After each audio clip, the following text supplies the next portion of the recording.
I'm Dan Burgos with Alpha Nova Consulting. If you're the owner or senior leader of a manufacturing business, I have a question for you. Do you ever find yourself having a hard time challenging your team when you're trying to drive improvements?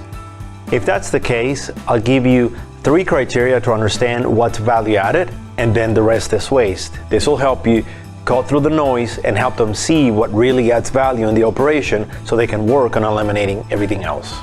The first criteria is it has to be done right the first time. So anything that represents rework, repairs, or scrap, of course, it's non-value added. The second criteria is that information or material are transformed, meaning it has evolved into the creation of the end product.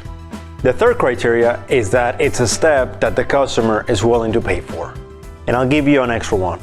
Sometimes we have requirements from government or industry that need to be completed, such as extra inspections or tests that sometimes render to be non-value added, but those are needed.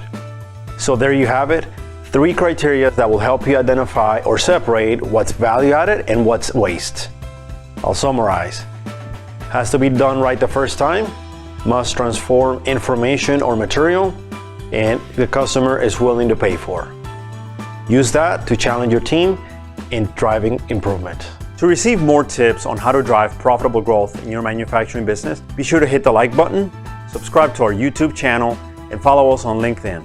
If you have questions or want to learn more about us, visit us at alphanovaconsulting.com. I'm Dan Burgos, and thanks for watching.